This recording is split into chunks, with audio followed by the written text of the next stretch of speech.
À partir de la semaine prochaine, dans les 19 départements qui désormais font l'objet de mesures de restriction renforcées, nous fermerons dorénavant chaque classe au premier cas de contamination.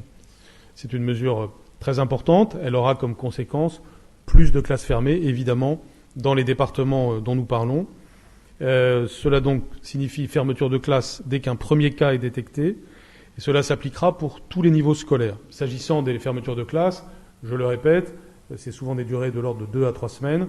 Et donc l'enseignement à distance peut relayer les choses, comme l'enseignement à distance complète les enseignements que les élèves de lycée ont actuellement lorsqu'ils sont en demi-jauge. Si l'on regarde maintenant la courbe de l'incidence, l'augmentation est significative.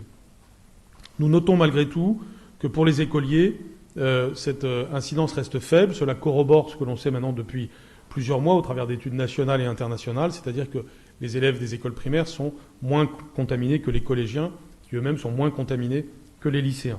Chacun se souvient qu'il y a eu ce débat aussi pour les vacances de février. Nous avons pu maintenir le calendrier scolaire initialement prévu.